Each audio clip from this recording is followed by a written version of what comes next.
Assembly budget సమావేశాలు మూడో రోజు ప్రారంభమైన కాసేపటికే శాసనమండలిలో ప్రభుత్వ వ్యతిరేక నినాదాలతో హోరెత్తింది.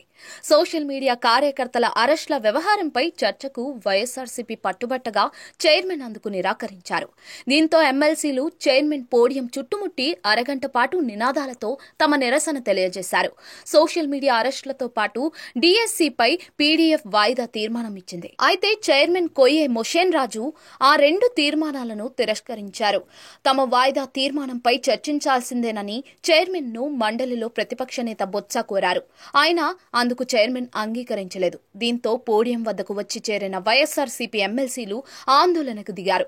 వి వాంట్ జస్టిస్, సేవ్ డెమోక్రసీ అంటూ నినాదాలు చేస్తూ ఉండగా మరోవైపు కూటమి ఎమ్మెల్సీలు వాళ్లతో వాగ్వాదానికి దిగి రెచ్చగొట్టేందుకు ప్రయత్నించారు. కానీ వైఎస్ఆర్సీపీ ఎమ్మెల్సీలు మాత్రం సోషల్ మీడియా పోస్టుల ప్రతులను చైర్మన్ కు చూపిస్తూ నినాదాలు కొనసాగించారు. చేసేదేమీ లేక ఆ నినాదాల నడుమే ఏపీ మంత్రులు మాట్లాడేందుకు ప్రయత్నించారు. ఈ క్రమంలో గందరగోళం నెలకొనగా మండలిని కాసేపు వాయిదా వేశారు చైర్మన్.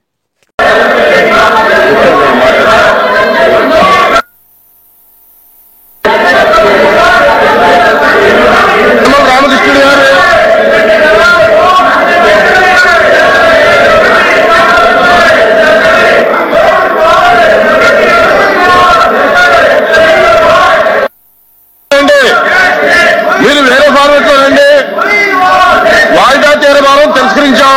మీరు వేరే ఫార్మెట్ లో రండి.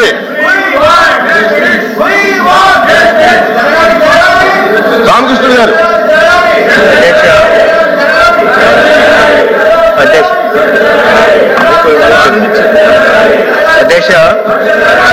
అధ్యక్ష చాలా అత్యవసరమైనది. రాష్ట్రంలో వచ్చి ఎంతో మంది యువకుల్ని ఈ సోషల్ మీడియా పెట్టి వాళ్ళు అరెస్టులు చేసి చట్టాన్ని చేతిలో తీసుకోవడం ఇప్పుడు ప్రజాస్వామ్యంలో జరగలేదు. మీరు వేరే ఫార్మెట్ లో రండి.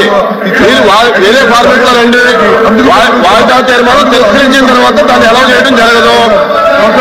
వాయిదా తీర్మానం ఒకసారి తిరస్కరించిన తర్వాత అది ఎలా చేయడం అనేది సాంప్రదాయం కాదు. దయచేసి మీరు వేరే ఫార్మెట్ లో రండి. దీని మీద కూర్చోవడానికి మంచి పద్ధతి కాదు.